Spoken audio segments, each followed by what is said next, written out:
Puji Tuhan. Sahabat Shalom. Nah, Bapak Ibu, saudara-saudara yang dikasihi Tuhan, pembacaan parasa kita hari ini sudah sampai di dalam kitab Bilangan, Bamidbar pasalnya yang ke-6. Nah, saudara-saudara yang dikasihi Tuhan, kalau kita lihat perjalanan pasal yang pertama sampai pasal yang ke-6 dari kitab Bilangan ini, itu selalu dimulai dengan pernyataan Yahweh berfirman kepada Mose. Yahweh berfirman kepada Mose. Coba kita lihat Bilangan pasal 1 ayat 1. Perhatikan, Yahweh berfirman kepada Mose. Bilangan pasal yang kedua ayat 1, Yahweh berfirman kepada Mose. Pasal 3 ayat 1, inilah keturunan Aharon dan Mose pada waktu Yahweh berfirman kepada Mose.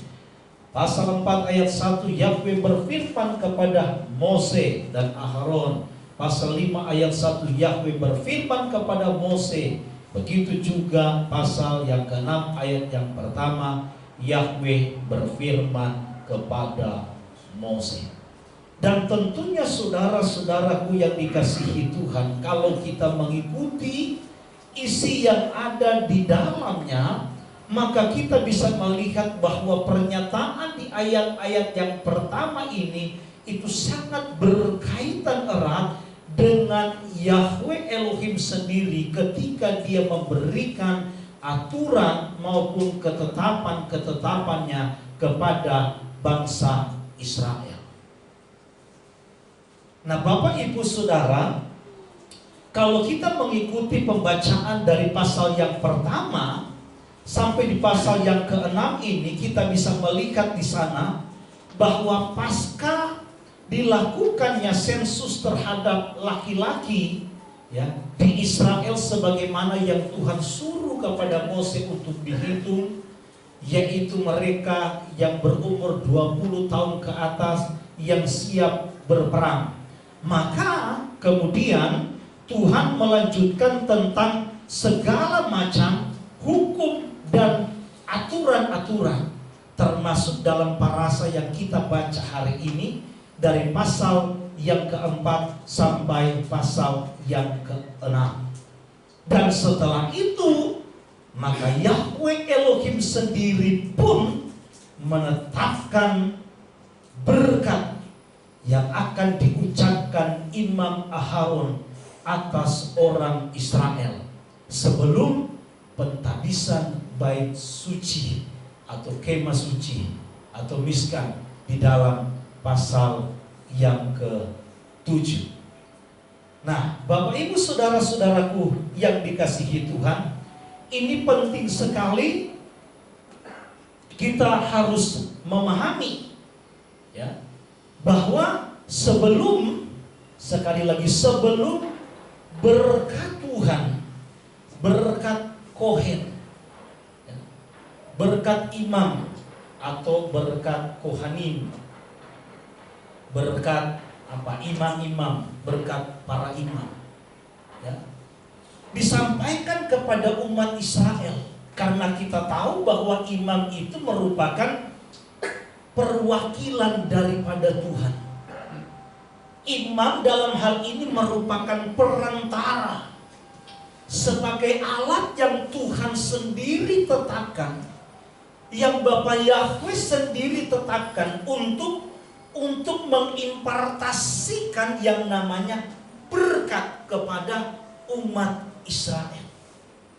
Itulah sebabnya Bapak Ibu Saudara, kalau kita baca di dalam Bilangan pasal yang ke-6 dari ayat yang ke-23 ini tidak muncul ujuk-ujuk. Ini tidak muncul saudaraku begitu saja. Tetapi saudaraku diawali dengan segala macam ketentuan dan aturan yang Tuhan sampaikan untuk diingat, untuk dilakukan oleh bangsa Israel. Baru kemudian maka Tuhan berjanji kepada mereka akan memberkati mereka. Nah, Bapak Ibu saudara-saudaraku yang dikasihi Tuhan, jadi sekali lagi berkat Tuhan yang Tuhan berikan kepada umat Israel yang akan disampaikan oleh Imam Aharon sebagai perpanjangan tangan Tuhan, sebagai media yang Tuhan tunjukkan, ya, itu saudara, berkat yang disampaikan itu bukan sesuai dengan apa yang diinginkan oleh bangsa Israel.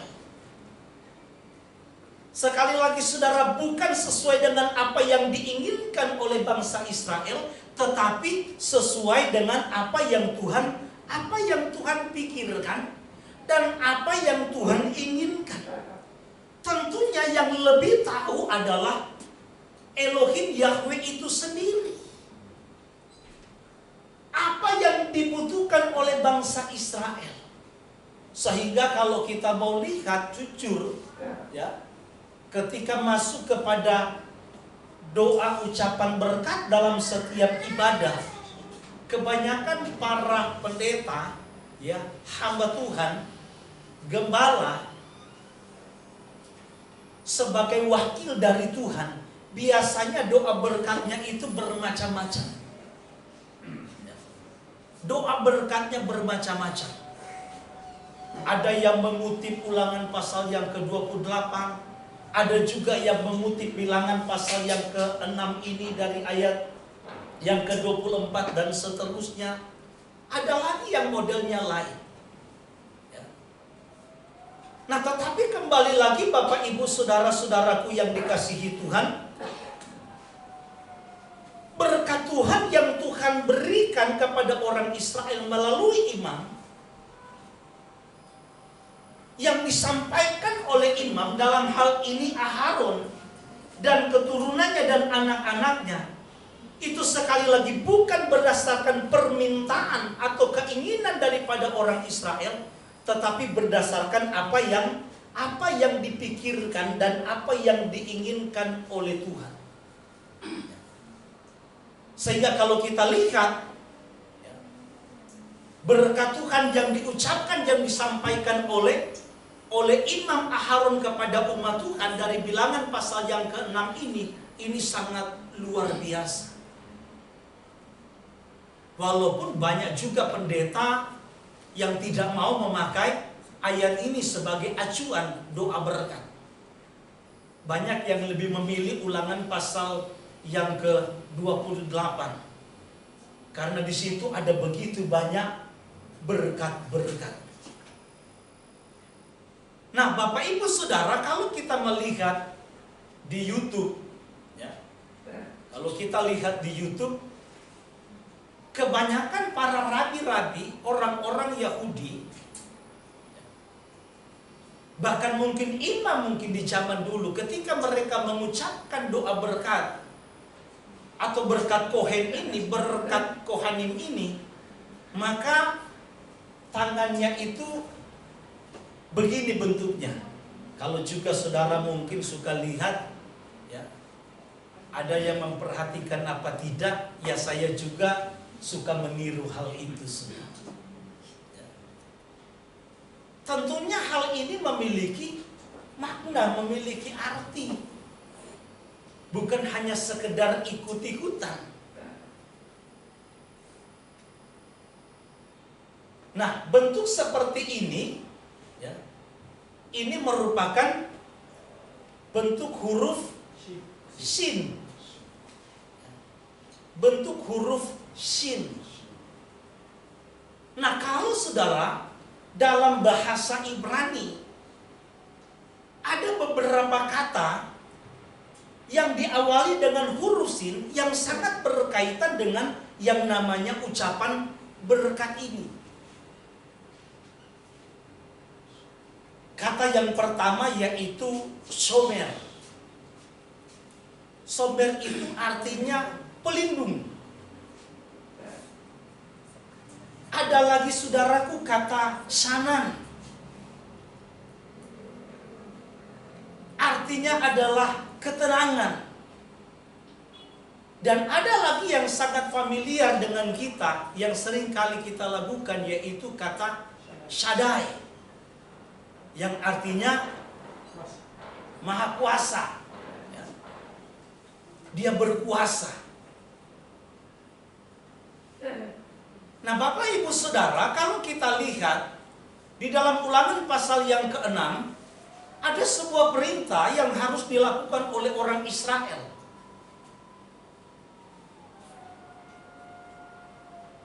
Di mana di sana menegaskan kamu harus menuliskannya di pintu gerbang. Nah, dalam tradisi orang Yahudi mengacu kepada Ulangan pasal yang ke-6, hampir setiap rumah mereka itu kita bisa menemukan ada namanya disebut dengan mesusa. Ya. Mesusa. Orang kan suka bilang, wah itu katanya jimatnya orang Yahudi. Ya. Ada beberapa teman kita, ya, rumah-rumahnya itu suka ada mesusa ditaruh di pintu gerbang sama di pintu masuk. Ya. Nah, isi dari mesusa itu apa sih? Karena tujuan Ulangan pasal yang ke-6 jelas, untuk mengingatkan orang Israel akan perintah. Jadi ketika mereka keluar rumah melihat mesusa itu, mereka harus ingat perintah dan ketetapan daripada Elohim Yahweh yang diberikan, yang dipercayakan kepada mereka. Ketika mereka masuk ke dalam rumah pun mereka diingatkan dengan mesusa itu. Mereka diingatkan untuk tetap ingat akan perintah dan ketetapan itu. Jadi itu bukan jimatnya orang Yahudi. Dan rata-rata saudara di dalam mesusa itu pasti ada tulisan. Ya. Ada yang 3 huruf Ibrani, Sin, kemudian Dalet sama Yod. Ada yang cuman Sinnya saja. Ya. Sin, Dalet, dan Yod. Shaddai. Ada yang cuman simbol Sinnya saja. Jadi Bapak Ibu Saudara, simbol-simbol di kalangan orang Yahudi itu memiliki makna. Simbol-simbol yang ditetapkan oleh firman Tuhan itu memiliki makna, memiliki arti. Sehingga tidak sembarang. Bukan hanya sekedar ikut-ikutan. Bahkan kalau dalam tulisan Shaddai itu yang terdiri dari huruf Sin, Dalet, dan Yod, ya, itu merupakan singkatan dari Shomer tadi, Daltot, dan Yisrael. Artinya pelindung gerbang Yisrael. Tapi itu bukan sekedar jimat. Ya. Sama seperti dengan yang namanya doa berkat. Dalam setiap akhir ibadah yang disampaikan oleh para pendeta, gembala sidang atau hamba Tuhan, atau yang lebih kita kenal dengan berkat Kohen ini. Ini bukan hanya sekedar jimat, saudara. Sehingga ada orang beranggapan bahwa saya yang paling penting itu adalah berkat Kohennya. Seolah-olah doa pembukaan pujian tidak terlalu penting. Datangnya dia itu biasanya kalau sudah mau khotbah, datangnya firman sampai selesai. Ada lagi yang datang kalau sudah selesai khotbah. Jadi Bapak Ibu Saudara-saudaraku yang dikasihi Tuhan, memang penting bagi kita untuk kita bisa belajar, sekalipun mungkin kita tidak menjadi orang yang fasih, tetapi sedikitnya kita mengerti, ya, kata-kata dalam bahasa Ibrani dengan maknanya. Sehingga ketika seorang gembala hamba Tuhan atau seorang kohen, seorang imam dalam sebuah kehilat menyampaikan doa berkat, kita tahu bagaimana sikap kita, apa yang harus kita lakukan berkaitan dengan doa berkat atau berkat kohanim yang disampaikan oleh imam atau si hamba Tuhan itu. Ini penting, sudah. Dan perlu kita ingat bahwa sekali lagi perlu kita ingat bahwa di dalam kitab suci, dari kitab Bereshit sampai kitab Giliana, dari Kejadian sampai kitab Wahyu, penekanan firman Tuhan bukan hanya sekedar lahiriah, bukan sekedar jasmania, tetapi juga kepada rohanianya. Jadi bukan cuma kepada simbolnya, tetapi juga kepada maknanya.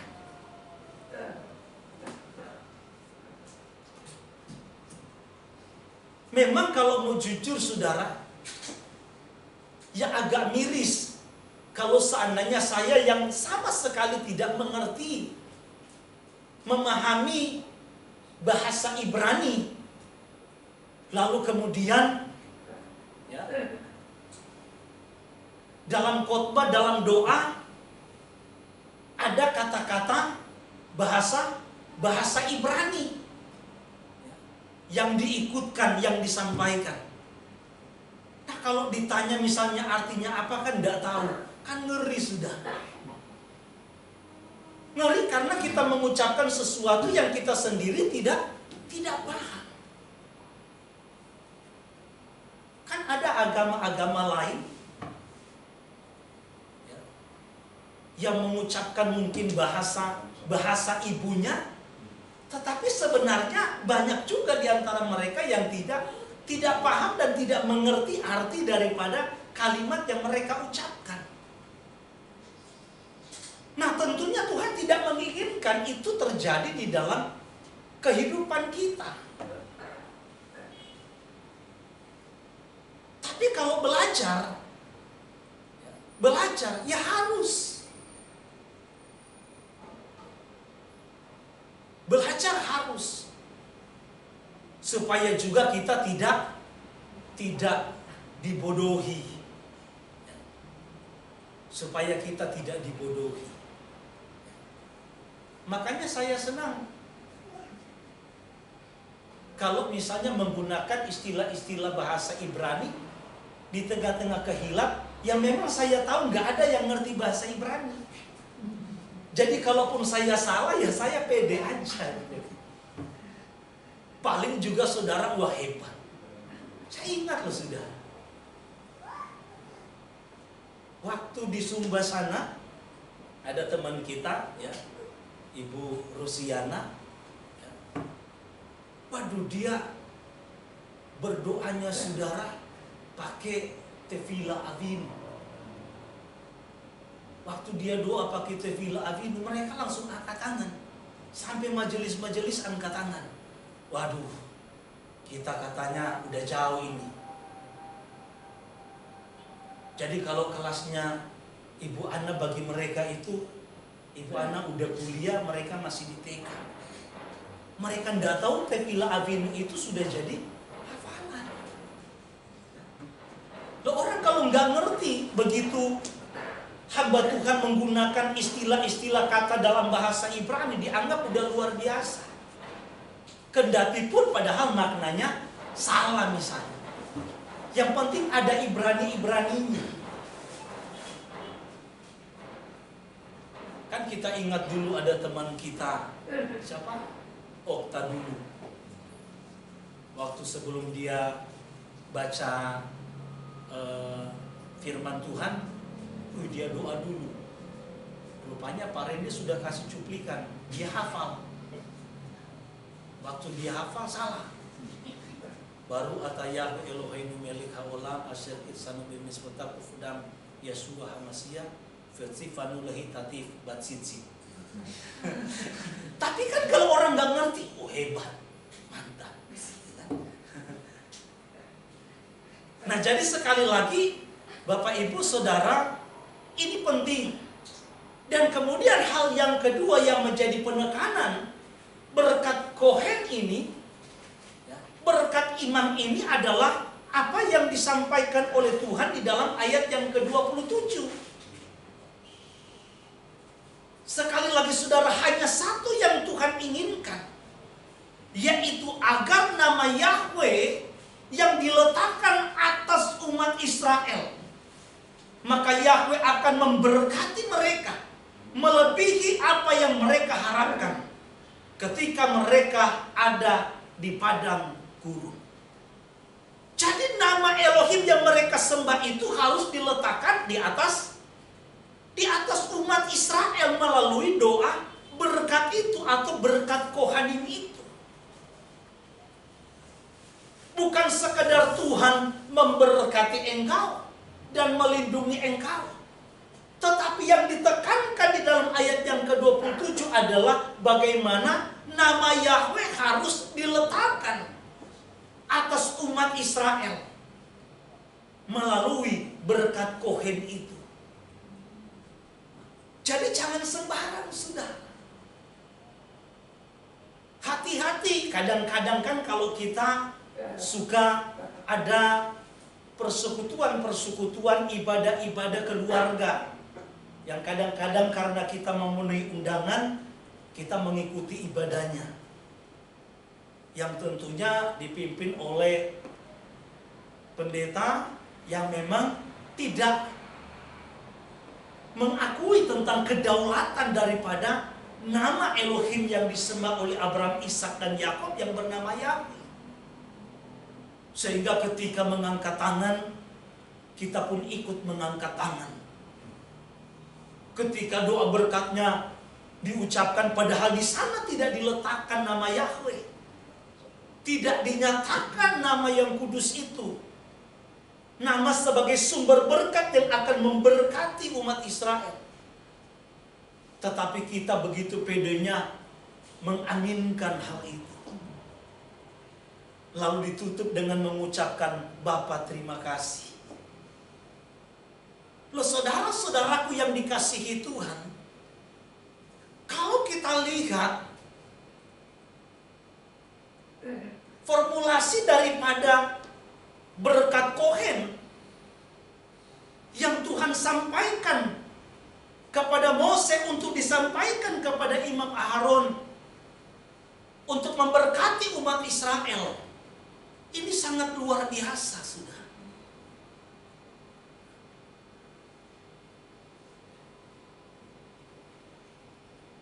Makanya kita sebagai umat Tuhan harus mengaminkan apa yang disampaikan oleh imam dalam kehilat itu atau oleh hamba Tuhan, selama di atasnya nama Yahweh diserukan, nama Yahweh dinyatakan, karena nama itulah yang akan menjadi sumber berkat dan akan memberkati umat Israel. Memang kalau kita dilihat di YouTube ada bervariasi, ya, berkat Kohen ini ketika dilantunkan dalam atau diucapkan dalam bahasa Ibraninya, ya. Ada yang mirip-mirip, agak kayak orang lagi ngaji gitu kan. Ada juga ya melantunkan, ada macam-macam. Bahkan respon dari jemaat pun ada yang macam-macam. Ada yang hanya sekedar amin, ada yang amin kemudian Ken Yehirotson, ya, terjadilah seperti apa yang disampaikan. Tapi yang jelas saudaraku, ini adalah bentuk respon kita terhadap apa yang disampaikan oleh imam itu. Makanya hal yang pertama yang harus kita tahu, kalau kita kembali lagi kepada berkat Kohen ini, yang seringkali saya ucapkan dalam bahasa Ibrani, yaitu Yiva, Rakaka, Yahweh, Weish, mereka. Kalau terjemahan lain, Yahweh memberkati engkau dan melindungi engkau. Kalau terjemahan ILT apa? Yahweh memberkati engkau dan memelihara engkau. Dan memelihara engkau. Nah, saudara-saudaraku yang dikasihi Tuhan, jadi hal yang pertama yang harus betul-betul kita sadar bahwa Elohim Yahweh di sini dia menempatkan dia sebagai oknum, sebagai sumber berkat, sumber pemberi berkat. Makanya kenapa namanya harus diletakkan atas umat Israel.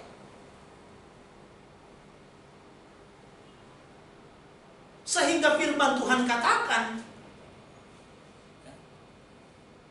dalam doa berkat ini, yang pertama yaitu Elohim Yahweh akan memberkati engkau dan melindungi engkau. Kalau kita kaitkan dengan kebutuhan daripada orang Israel, sejak mereka keluar dari tanah Misraim, sampai mereka menuju ke tanah Kanaan, memang berkat di dalamnya, saudaraku, selalu berkaitan, selalu berkaitan dengan hal-hal lahiriah, berkaitan dengan hal-hal jasmania.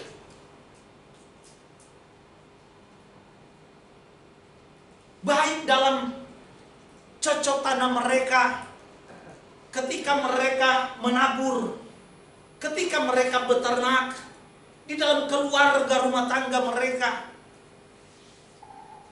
Pokoknya apapun yang mereka usahakan, apapun yang mereka kerjakan, Tuhan berjanji akan memberkati mereka.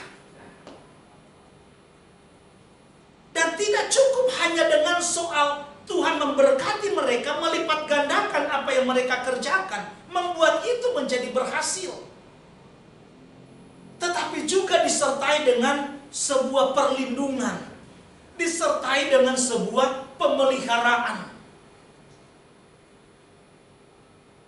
Nah, inilah Bapak Ibu Saudara yang dikasihi Tuhan. Berkat yang luar biasa yang Tuhan janjikan kepada kita sebagai umat Tuhan. Ingat sebagaimana yang saya sampaikan di awal, bahwa berkat yang muncul dalam kitab Bilangan pasal 6 dari ayat 23 dan seterusnya sampai ayat yang ke-27 ini bukan ujug-ujug, tetapi ada yang harus mereka lakukan dulu, ada yang mereka harus kerjakan dulu. Itulah bagian daripada umat Tuhan. Kalau mereka sebagai umat Tuhan sudah melakukan apa yang menjadi bagian mereka, sesuai dengan apa yang sudah ditentukan, yang diperintahkan oleh Tuhan, maka Tuhan berjanji akan memberkati dan melindungi mereka, akan memberkati dan memelihara mereka. Makanya sekali lagi saya ingatkan, berkat Kohen ini jangan jadikan sebagai seperti jimat, ya, magic. Sehingga kalau kita tidak melakukan bagian kita, yang penting katanya doa berkatnya. Saya mah yang penting doa berkatnya. Itu sudah luar biasa. Tidak bisa. Kita bicara paket. Ikut Tuhan itu, saudaraku, bicara paket. Kalau paket itu biasanya ada sebab akibat. Sebab itu adalah bagian kita manusia. Akibat itu adalah bagian Tuhan. Kita sebagai umat Tuhan, kewajiban kita adalah menjalankan ketentuan Dia, menjalankan perintah Dia. Nanti kewajibannya Tuhan adalah memberkati kehidupan kita, melindungi dan memelihara kehidupan kita. Itu adalah bagiannya Tuhan. Itulah sebabnya Bapak Ibu Saudara-saudaraku yang dikasihi Tuhan, sama dengan ibadah. Ibadah juga itu satu paket. dari awal sampai akhir. Kita akan menerima berkat Kohen yang terakhir kalau kita mengikuti dari awal. Jangan cuman akhirnya. Kalau kita lihat kebiasaan jemaat di luar sana, ya, banyak, bahkan kita dulu pun masih banyak yang model begitu. Suka datangnya paling belakang, tetapi pulangnya paling duluan. Nah, banyak yang begitu, tetapi kita tidak. Nah, Bapak Ibu Saudaraku sekalian, tetapi kalau kita melihat di dalam berkat yang dijanjikan oleh Tuhan di dalam perjanjian baru, penekanannya bukan lebih kepada hal jasmania, bukan lebih kepada hal lahiriah semata, tetapi penekanan saudara, berkat yang dijanjikan oleh Tuhan bagi orang yang taat, melakukan sesuai dengan ketentuan, melakukan sesuai dengan perintah Tuhan. Maka Tuhan berjanji bukan hanya sekedar lahiriahnya. Kalau kita bicara lahiriah, tidak usah kita ngomong. Tuhan sudah bilang cari dulu kerajaan sorga. Utamakan dulu kerajaan sorga dan kebenarannya. Maka lahiriah itu akan ditambahkan kepada kita. Tuhan yang lebih tahu apa yang kita butuhkan, apa yang kita perlukan.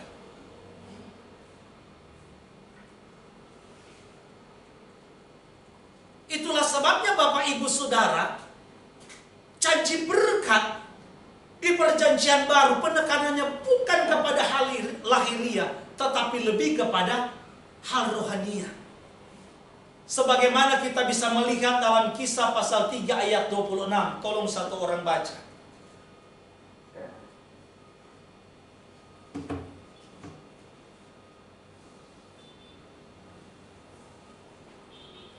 Dan bagi kamulah pertama-tama Elohim membangkitkan hambanya dan mengutusnya kepada kamu, supaya ia memberkati kamu dengan memimpin kamu masing-masing kembali dari segala kejahatanmu.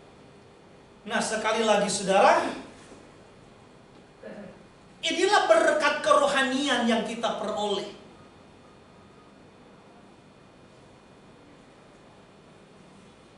Di dalam Yeshua Sang Mesias kita. Yaitu kita dibawa keluar dari segala kejahatan kita. Kita dibawa keluar dari kehidupan lama kita. Untuk menggunakan manusia yang sudah dibaharui di dalam Yeshua HaMasiah. Dan dia berjanji bahwa kita akan diberikan harta rohani, di mana kita akan dibawa kepada sebuah pengenalan akan pribadinya yang benar. Kita akan dilimpahkan berkat rohani, di mana kita akan dibawa kepada sebuah pengertian untuk mengerti betul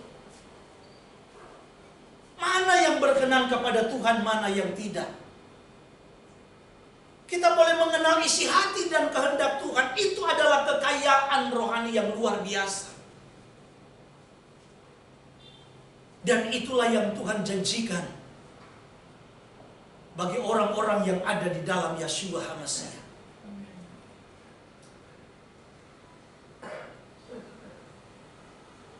Dialah Shomer Daltot Israel, penjaga gerbang Israel. Yeshua Sang Mesias kita. Dan dia pun sebagai pintu gerbang kita. Pintu gerbang untuk masuk di dalam kehidupan yang baru. Pintu gerbang untuk masuk di dalam pengenalan yang benar akan dia. Pintu masuk untuk kita bisa mengenal isi hati dan kehendak Tuhan. Kita lihat selanjutnya dalam Efesus 1 ayat yang ketiga.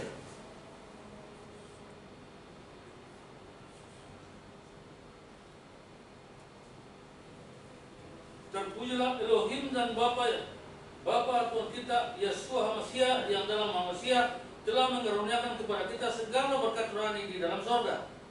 Nah, Bapak Ibu Saudara sekalian, Yeshua ketika dia hidup, dia ingatkan kepada para pengikutnya, jangan kumpulkan harta di bumi, tetapi kumpulkanlah harta di sorga.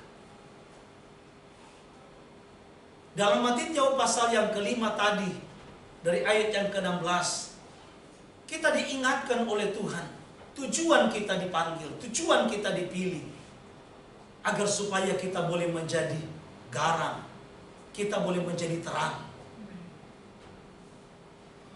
Bagaimana kita mau berdampak dan berbuah bagi sesama? Maka sesungguhnya kita sedang mengumpulkan harta di surga.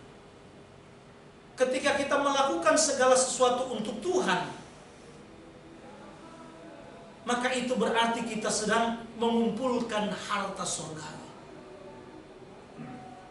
Dan inilah yang Tuhan inginkan dalam hidup kita. Hanya di dalam Yeshua HaMashiach tentunya kita bisa dimampukan untuk menjalankan dan melakukan itu semua. Ayat yang terakhir dalam Matius pasal 25 ayat yang ke-34.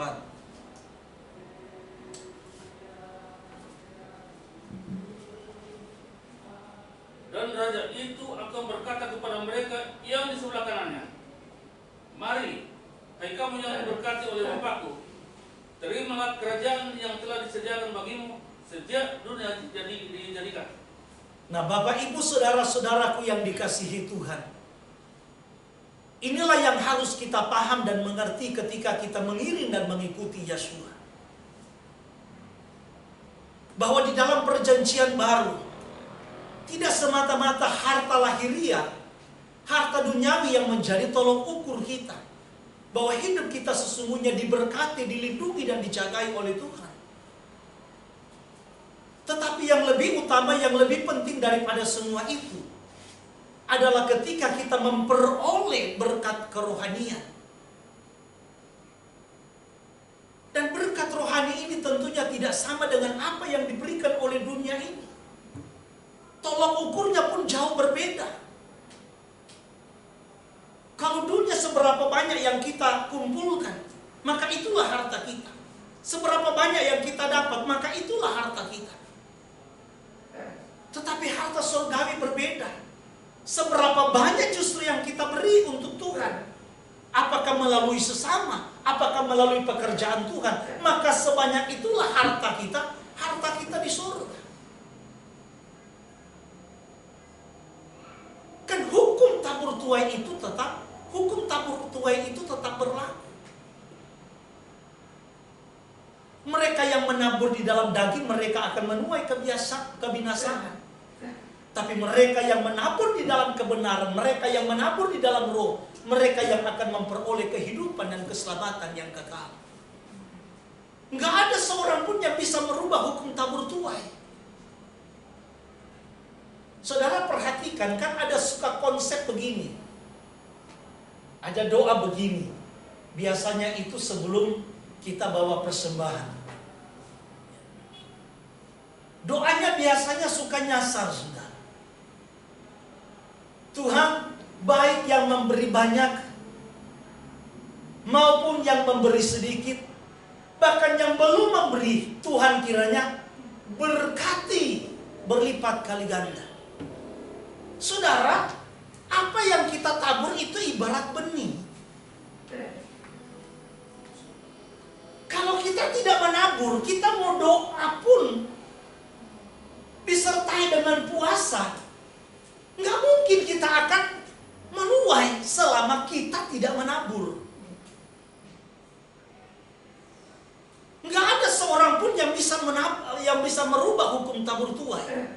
Jadi selama kita tidak menabur, kita tidak mungkin akan menuai. Jadi jangan berdoa untuk menyenangkan telinga orang, tetapi menyalahi aturan yang sudah Tuhan tentukan. Tuhan berkati mereka yang belum menabur berlipat kali ganda. Yang gak nabur gimana bisa menuai? tabur dulu.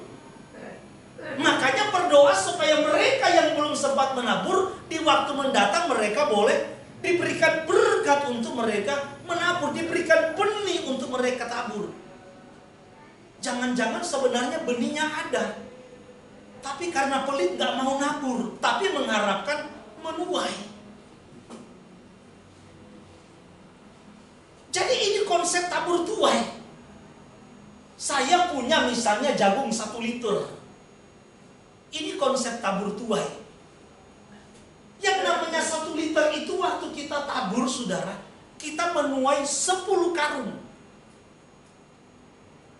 Tapi kita ingin agar supaya kita tabur 1 liter, tapi menuainya 20 karung. Betul nggak, saudara? Manusia kita inginkan taburnya tetap 1 liter, nanamnya tetap 1 liter, tetapi menuainya kalau boleh 30 karung. Ini kita manusia pada umumnya. Konsep hukum tabur tuai itu nggak bisa dirubah, saudara. Jadi kalau kita ingin tuai 20 karung, maka berarti yang harus kita rubah adalah bukan doa kita, menaburnya yang kita rubah. Berarti menaburnya yang harus kita tambah, bikin jadi 2 liter supaya nuainya 20 karung. Ini konsep, saudaraku, tabur tuai. Nah, kalau di dalam kekristenan atau kita manusia pada umumnya maunya naburnya 1 liter tapi nuainya 100 karung. Lo jujur kan? Kita taburnya dikit aja Tuhan, tapi nuainya banyak. Ini maunya kita. Nah, itulah sebabnya Bapak Ibu Saudara sekalian, ini banyak yang keliru. Nah, saya sudah agak melebar. Waduh. Nah, jadi sekali lagi, ini hal yang pertama. Nanti hal yang kedua dan yang ketiga, sahabat depan aja. Karena masih panjang. Tapi yang jelas, saudara-saudaraku, ini yang harus kita pahami. Bahwa Tuhan menjanjikan bukan hanya sekedar memberkati kita, tetapi ada namanya perlindungan. Dia menjagai, dia memelihara kita, ibarat seorang gembala dengan domba. Makanya Yesua menekankan dalam Yohanes pasal yang ke-10 bahwa dialah gembala yang baik, bukan gembala upahan. Gembala upahan kalau ada bahaya, kalau ada ancaman, bodoh amat, ditinggal aja daripada nyawa saya yang jadi taruhan. Tetapi beda dengan Yesua sebagai gembala yang baik. Dia rela justru memberikan nyawanya, dia korbankan nyawanya untuk keselamatan kita. Makanya saudara-saudaraku yang dikasihi Tuhan, ada 2 konsep gembala ya di Timur Tengah termasuk di Israel dalam mereka mengembalakan. Ada orang yang sama mungkin dengan kita di sini peternak. Ada orang dia pergi ke ladang, ke padang untuk mencari makanan, mencari rumput untuk domba-dombanya.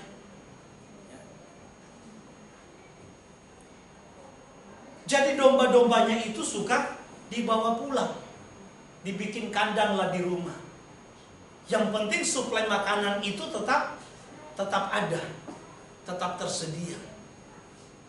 Tetapi ada tipe yang kedua,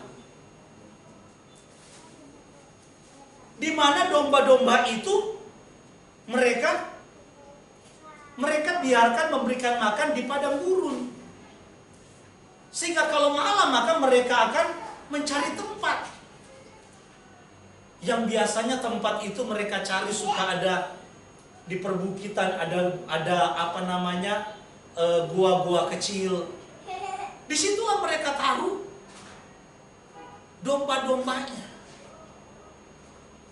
Lalu untuk menjaga domba-dombanya, maka gembalanya itu akan tidur di depan. Jadi gembala itulah yang akan menjadi penjaga sekaligus menjadi pintu. Makanya Yesua bilang, akulah pintu menuju kepada domba-domba itu. Gembala yang baik, saudara, gembala itu dia akan tidur di pintu. Jadi ibaratnya kalau ada ancaman, kalau ada serigala, dia harus melewati sang gembala dulu. Nah, inilah yang dijanjikan oleh Tuhan bagi kehidupan kita sebagai umat Tuhan, yang mau melakukan, menjalankan sebagaimana yang sudah ditentukan dan diperintahkan oleh Tuhan. Bahwa dia memberkati kita, dia menuntun kita untuk keluar meninggalkan kejahatan kita. Dia memampukan kita untuk kita menjadi pelaku-pelaku firman yang hidup. Dia memampukan kita untuk menjadi garam dan terang selama kita ada di dunia, menjadi berkat bagi sesama. Bahkan ketika kita jatuh pun, dia tidak akan pernah membiarkan kita jatuh sampai tergeletak. Tetapi tangannya akan mengangkat kita dan menopang kita. Inilah janji perlindungan Tuhan. Inilah janji pemeliharaan Tuhan. Dia tidak pernah membiarkan orang benarnya jatuh sampai tergeletak. Tetapi dia akan menopang dan mengangkat mereka kembali. Asalkan kehidupan kita tetap melekat kepada dia. Kita tetap hidup mengandalkan Tuhan. Kita tetap hidup berpaut kepada firman Tuhan. Maka inilah janji-janji Tuhan yang berlaku bagi setiap orang benar. Sehingga saudara-saudaraku, kalau kita hidup dalam ketaatan kepada firman Tuhan, tidak perlu kita khawatir dan takut. Karena dia adalah El Shaddai, Elohim yang Maha Kuasa. Dia sanggup memenuhi kebutuhan dan keperluan hidup kita, walaupun itu bukan yang prioritas. Dan dialah yang akan menuntun kita kepada apa yang dia kehendaki. Yaitu kita boleh menjadi murid-murid yang menjalankan dan melakukan apa yang Tuhan firmankan. Nanti berkat yang kedua, yang ketiga, kita akan sama-sama belajar di Sabat yang akan datang. Kiranya Tuhan memberkati kita semua hari ini dan seterusnya. Bapak Yahweh memberkati. Mari saat ini kita akan masuk di dalam doa.